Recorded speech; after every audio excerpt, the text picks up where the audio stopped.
Hello, I am Snehal Tambulwadikar.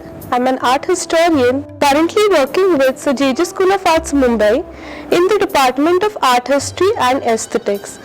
Today we are going to discuss about the art during the British East India Company in India, which is the module 20 under History of Western and Indian Art.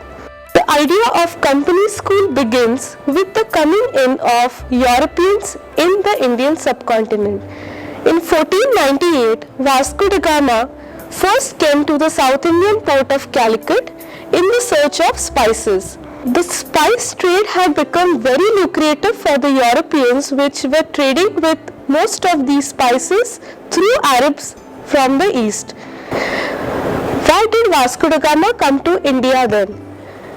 The Arabs, in their greed to earn more and more money, were creating fantastic stories which you will find in books like Sindbad the Sailor, where he discusses about his travels, where every time he has to fight great unimaginable demons to gain power over the public who buy from him. The more difficulty he finds in getting the goods from trade back to the country, the more pricier and pricier they begin to become.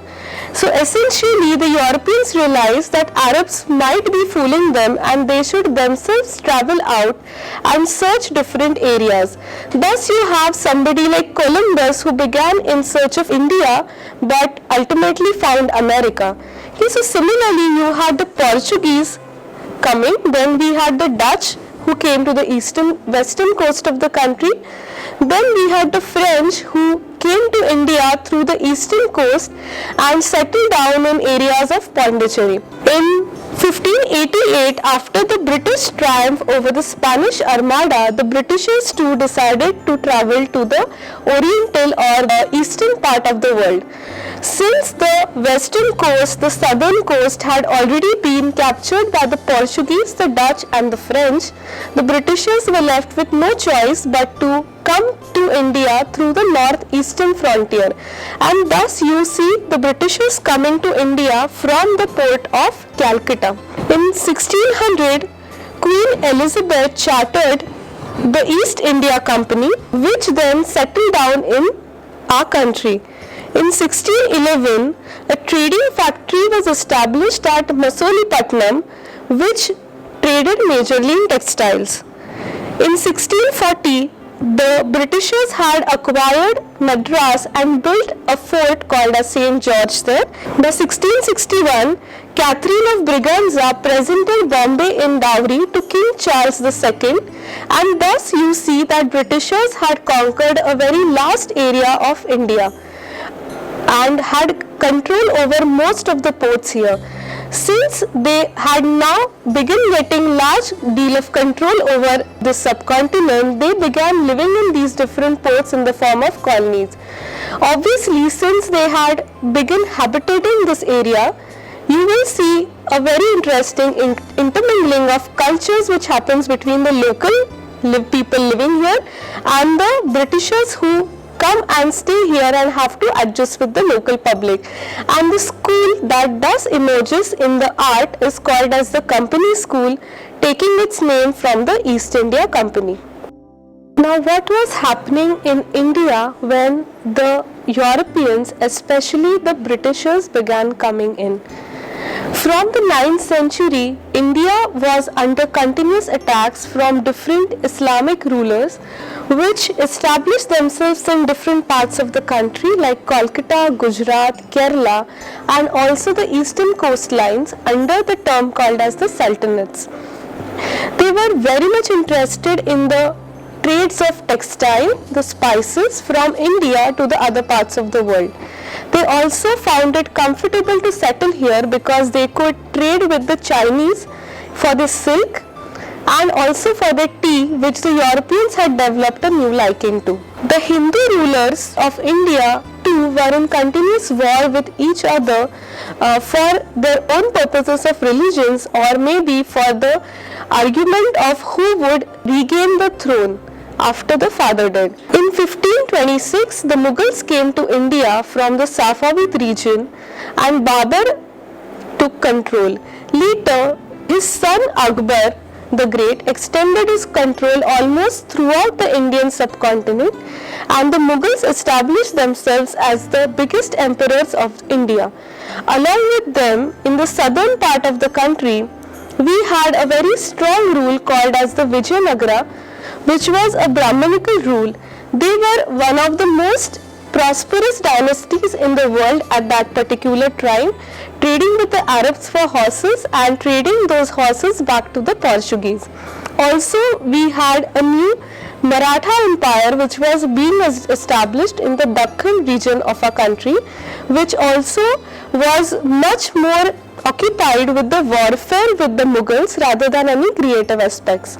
Okay, so when the Britishers came to India, they already had a very lucrative condition which would lead them to rule our country very easily, since there was anyways no unity left in the Indian subcontinent. Now, what was happening in the art scene of Europe when the Britishers came here? The Britishers were going through a period which is today termed as the Neoclassicism, which and is also called as the era of enlightenment for the European art. Neoclassicism basically relooks at the classical ideas of Renaissance, which itself was a rebirth of classicism of the Greek and Roman philosophies. The Neoclassicism since developed in the period just after the French Revolution, and they also had lot of ideas of patriotism and individualism, humanity, beauty of nature. They created a very ideal and stoic concept of classical, and everything that did not fit into it was not of good taste or was not considered to be beautiful art. The Britishers essentially had an idea of good art which was based on imitation of nature, which they took from the Greeks, and which was based only on the realistic documentation of whatever happened around in the world. For example, we can have a look at the works of David or the works of Ingres, who have painted very realistic imageries of people, and who have painted works like Oath of Horati, as you can see here, or Death of Mara, where they are depicting a real life instances which not only show classical ideas of Renaissance but also show patriotism of people towards their own country. After the Britishers came to India, what did they see in India? They were completely shocked to see the images like Nataraja, as you can see here, who had nothing in common with the Greek sculptures, who was made not in marble but red sandstone and was balancing his body on one foot. They also saw, as you can see the other image, the Durga temple of Aihole, which is grotesquely decorated for the European eye. Now, the Britishers were already prejudiced by the stories created by Arabs and the stories which were written in travelogues by different Greek travelers, which spoke of the whole Oriental area as the region of monsters, of people who were uncivilized and pagan, who worshipped the demons, who had human sacrifice kind of practices, and people who had very barbaric style of living. It's the loud sounds that happened in India, the kind of celebrations that happened in our country were very unknown to anybody from the West. All this was very shocking for the Britishers, and they began being inquisitive as well as shocked at the same time looking at all the works in the Indian subcontinent. Before we begin looking at the original works of company school artists, let us have a look at the miniatures that were done during the Mughal period. If you see in detail, if you have a look at the miniature in detail, you will see that the artist here, though is painting very naturalistically, is not yet using perspective in the sense like the Europeans would be doing. If they want to paint an event which is overlapping or happening one behind the other, they paint it one above the other. So you have a series of or a layer of different instances which are happening from the top part of the painting to the bottom part of the painting. Now let us have a look at another type of art which was done in the same period, that is Jain miniature. In Jain miniature, they essentially paint all the backgrounds in red or in blue, because they use essentially only three primary colors, which is red, blue and yellow, and the embellishments are done in golden color or in silver. Okay, so if you have a look at this work again, they have a common background which is painted, maybe the mountains or the trees, and different instances happen in the same background. Not as a comic strip as you find in the Western art, neither like the modern European art, which will essentially paint very realistic perspective oriented drawings. Okay, compared to them, if we have a look at work of David or Ingres, as you can see here, the portrait of Napoleon, you will see that it is hardly like the portraits of Akbar or Jahangir as you find in the Mughal miniatures, because those were of the ideal kings, the kings not as they how looked like in reality, but as they would want history to perceive them. But if you look at the European way of making portraits, the Europeans made the portraits like people actually looked, even though they were fat, stout, ugly, or maybe very thin and frail, however they were as they would actually look like. So we have very photographic kind of imagery which you find in European art. As we begin with European school, we have to remember about the European paintings which were taking place in that period, and we shall begin with two main artists of company school, that is the Daniel brothers, Thomas Daniel and William Daniel. The first of the company school painters from Britain that we are going to do is William Daniel. He was an English landscape painter, marine painter and an engraver. He travelled to India in 1784 with his uncle when he was 16 years old in age, as an assistant to his engraving career and preparing drawings for the newly established city of Calcutta. When Thomas Daniel came to Calcutta in 1789, he gave a proposal for engraving 12 views of the city which were up past the river from Murshidabad to Bhagalpur, along with his brother Thomas. When they were staying with Samuel Davis, an employee of the East India Company. Then they continued to travel to Kanpur, Agra, Fatehpur Sikri, Uttarakhand, Garhwal, up to the Dakhan area of the country. Most important work that William Daniel has completed in his career is that of documenting the different structures that were built by the Dakhini Sultans and the Western Indian caves in watercolors. He was one of the most successful artists amongst the Britishers who had travelled to India, and his works show great fascination towards the structures that were built in our country, obviously because they were completely obtuse to the structures that were existing in Europe at that time. The temple structures that you see in his works, like the Great Pagoda at Tanjore, which was painted in 1798, or the Great Himalayas, which was painted in 1790, or if you have a look at his work called as the Indian Scene, which was painted in 1804, you will observe that he paints the architecture in great detail because he is very fascinated by the way in which the upper part, the shikhara of the temple is structured. He is also very well versed in the concept which was called as picturesque, which we were discussing a while before we began company school, where the artist does not paint the events which are happening absolutely realistically, but he tries to paint them in a much better way, in a way that it would look more beautiful, more appealing to the prescribed taste.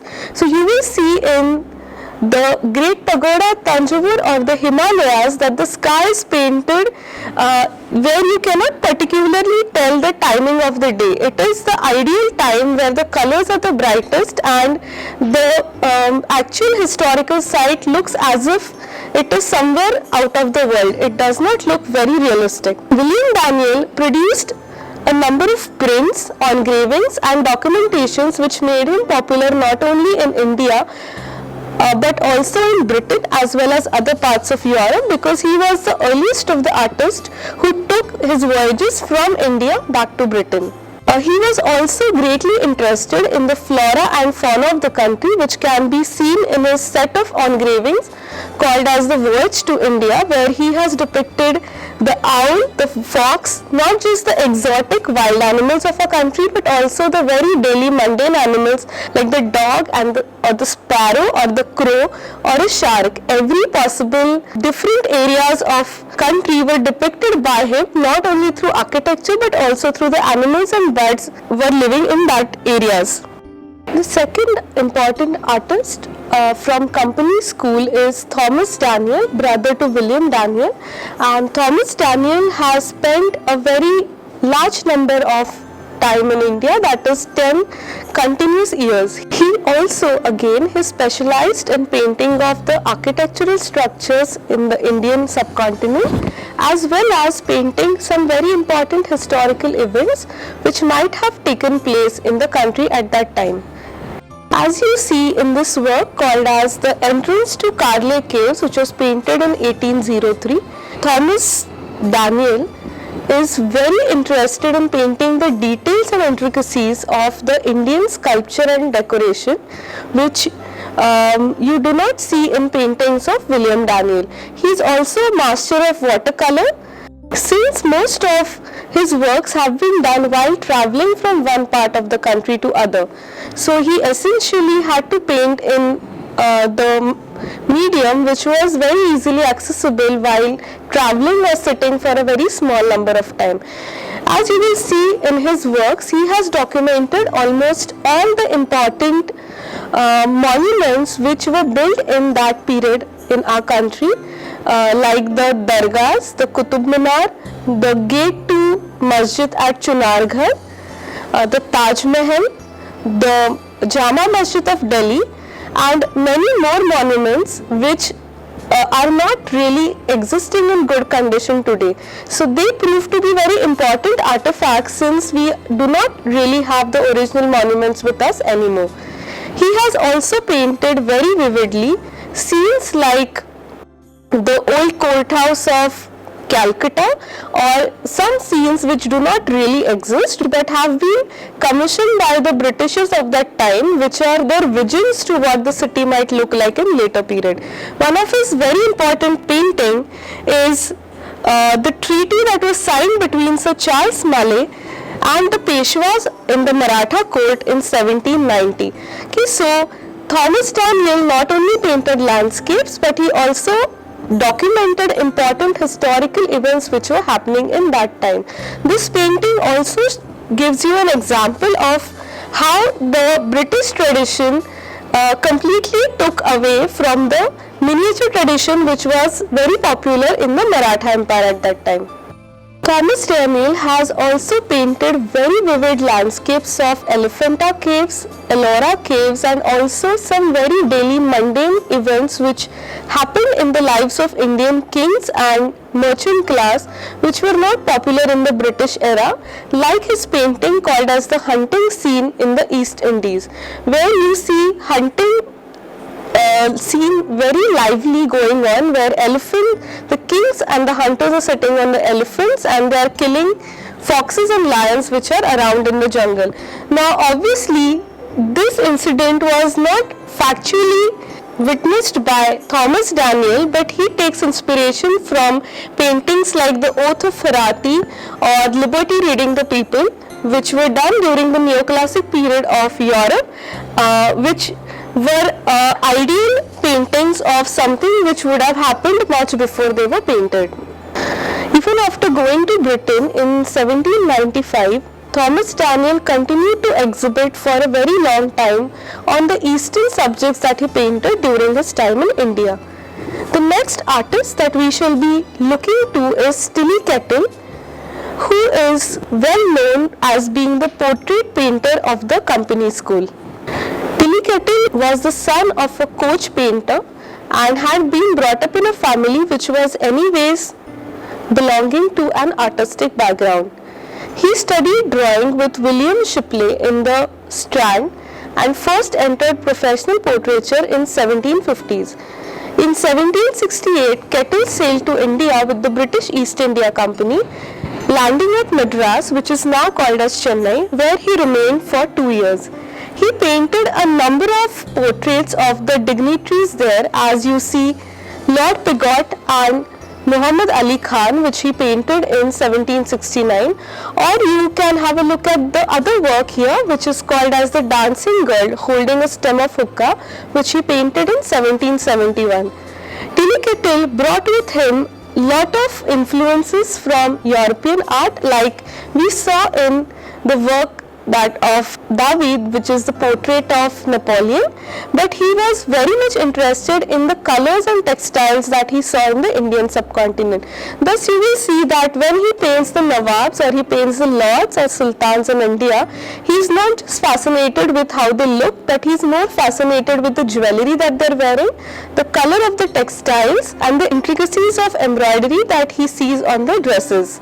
Later he travelled to Calcutta in 1771, where he spent a great deal of time and painted the Nawabs of Aoun, the Nawabs of Lucknow. He also painted a number of portraits of Nawabs of Murshidabad.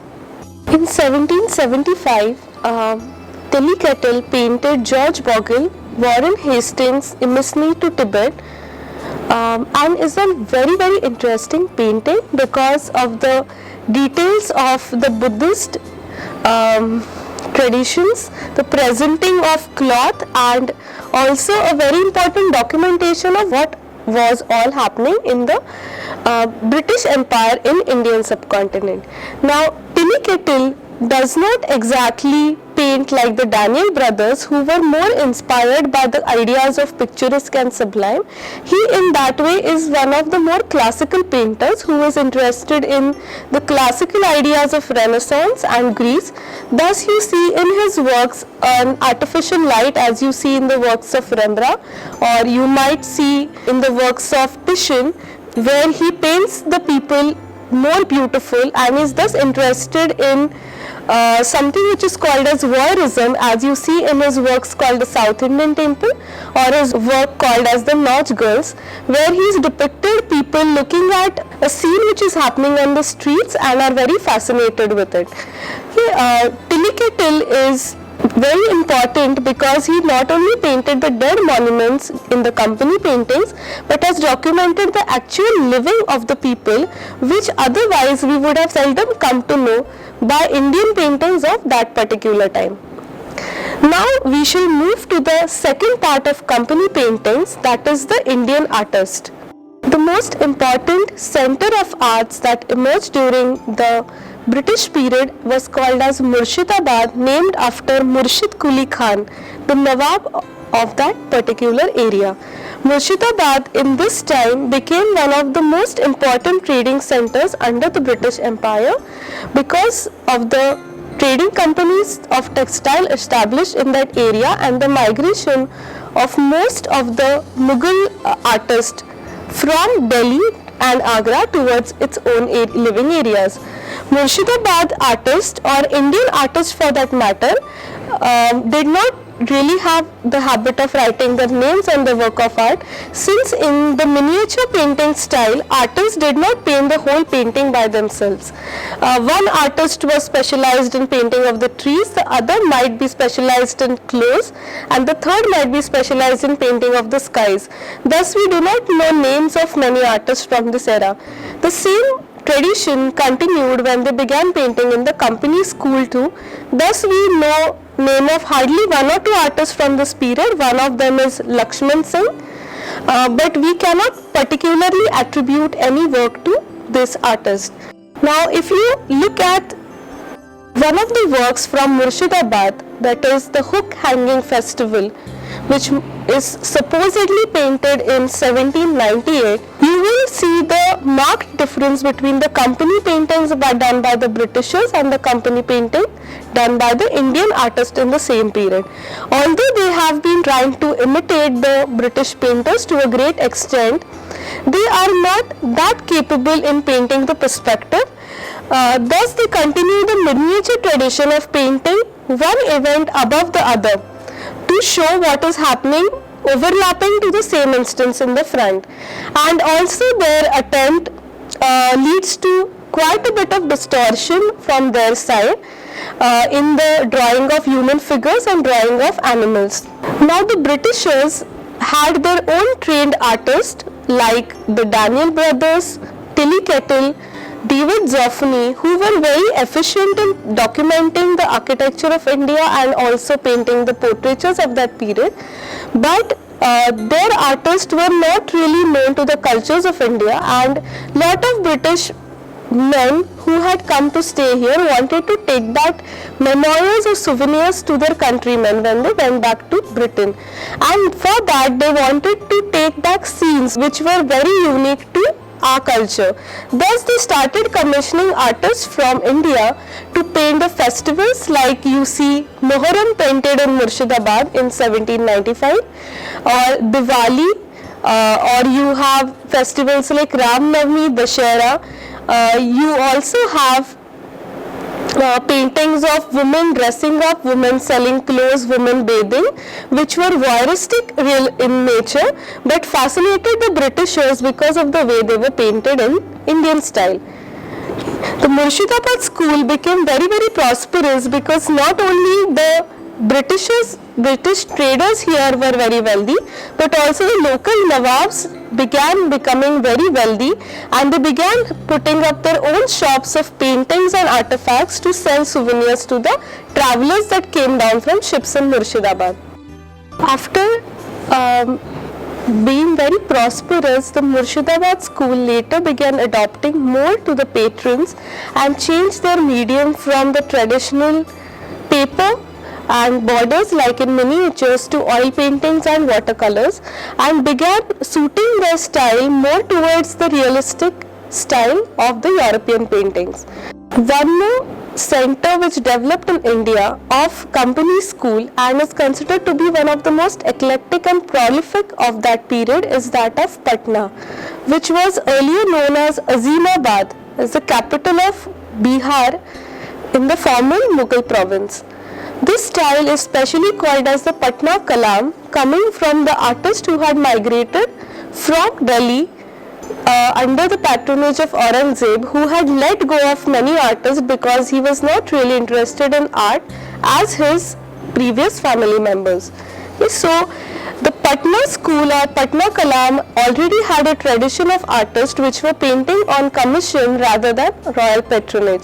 After the Britishers came in, these artists began painting more and more scenes from the daily living of the people there.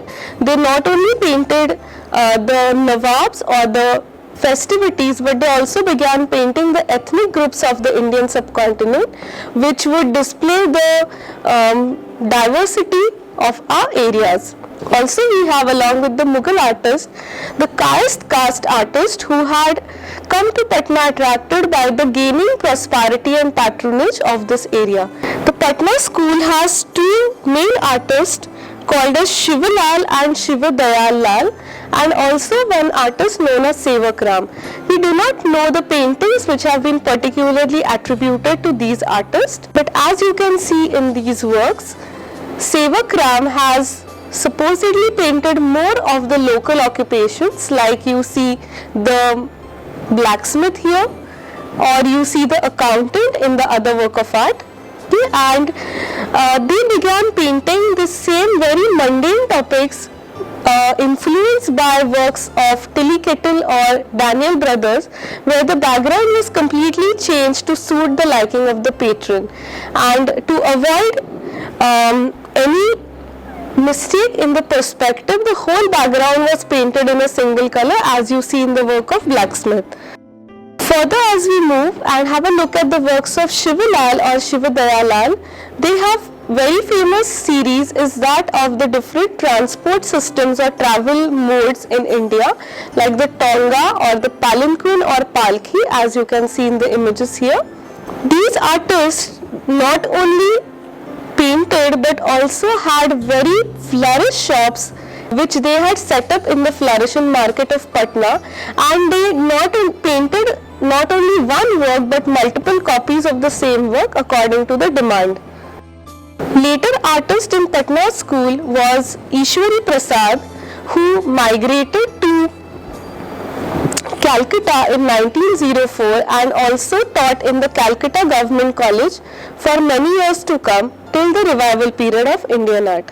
The next school that we find, or the next area that we find flourishing under the company school, is that of Tanjore, which is the southern part of the country. There were a group of artists who were called as the Mochis, who were attracted here by the great patronage of the Maratha ruler Sarfoji.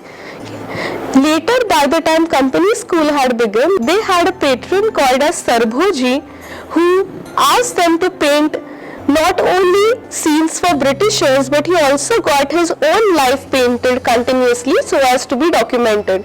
Very similar to the idea of family portraits that we have today. So you have any new incident coming in, you call for an artist and get it painted, which would be then displayed in the palace to show off the popularity of that particular king. Now, when the company school was flourishing in India, we had not only the kings who were becoming rich, but there were also the middlemen or the traders which bought from the British and sold to the Indians, or bought from the Indian farmers and sold to the Britishers, who were becoming very rich, much richer than the kings themselves. And because they were trading with the Britishers, they wanted to match themselves with the status quo of the British. Thus, they began painting almost like the British officers who had been staying in colonies in India at that time. So here you see the Maratha court of Sarfoji painted, which is a very daily mundane incident, not any important treaty or any important announcement which is happening here, but it is just being painted to show his power equivalent to the British officer of that particular time. Also, you have paintings like the festivities, as you see here, where the Britishers are painted along with the Indian kings, and these kind of sets or paintings were presented to the British officers to please them, so that to gain favors from their side in the trading. You also have ethnic groups which were greatly painted in Tanjore. As the time passed, Indian painters realized that the Britishers already had very good realistic painters, and what really fascinated them was the decoration that they found in the Indian paintings. Thus you see the new style called as the Tanjore painting developing in this area, which has partial relief done with French chalk powder or with lime powder, and which is embellished with precious stones and also painted with gold color, looking very much like the altar pieces from the early Christian period. You will also see that such kind of works basically lose their realism and idea of perspective, but become expensive only because of the use of embellishments that you see over them. The next and one of the most important areas which comes under company school is that of Calcutta. In 1690, the Britishers founded in India an important trading center which was called as Fort William, which was completely built by 1696 in the areas near Calcutta. In 1756, Nawab Siraj-ud-Daulah attacked Fort William and captured it, and which proved to be a very severe setback in the controlling of the British over Indians. In 1757, after the War of Plassey, the Britishers acquired Fort William back again, and they decided that now they needed to settle down in Calcutta because they could no more leave this area to be attacked by anybody else, since it was the center of power in our country.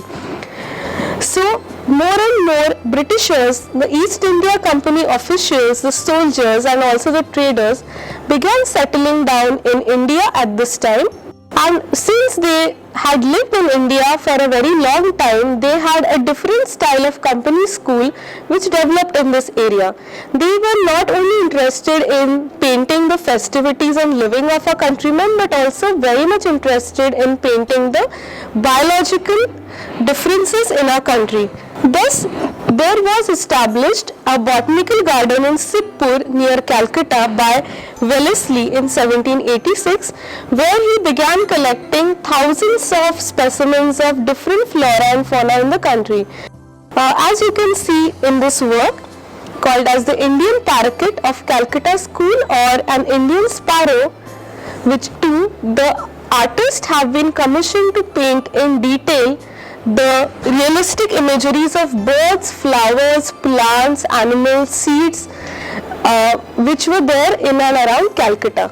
By 1813, Wellesley had got commissioned more than 2,542 specimens of flora and fauna in India, which are still in the collection of Sibpur Botanical Garden.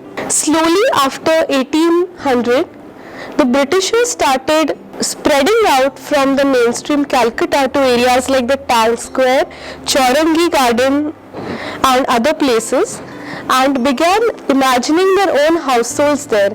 The local artists from Company School thus got new jobs of painting the structures that were supposedly going to be built rather than painting the already existing structures in the Calcutta School. Thus you see these works like the bridge which you see in this painting, which shows not only the real bridge but also bridge which might have been conceived by the British architects of that period. Along with the Company School paintings, there also developed another painting style in Calcutta which was called as the Kalighat painting.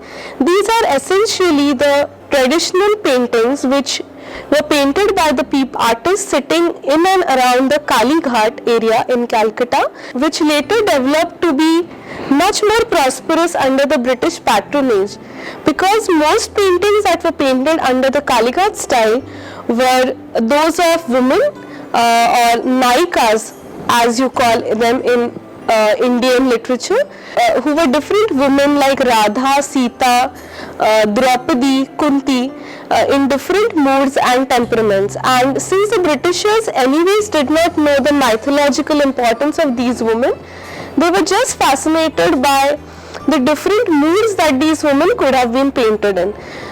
And this style became extremely popular in the Company School period. Along with these 3-4 areas, we have schools which developed in places like Oudh, Banaras, Delhi, Agra, Malabar, Coorg, Tiruchirappalli, Madras and Mysore, which do not have a very characteristic style like the Patna Kalam or the Calcutta Company School style, but still have their own additions in the Indian collection of Company School paintings. Like the one which you see here, Inhabitants of Delhi, most probably painted by an artist called as Faiz Ali Khan around 1815 AD. You also have another painting by an unknown artist called Meeting with a Saint, as you can see here.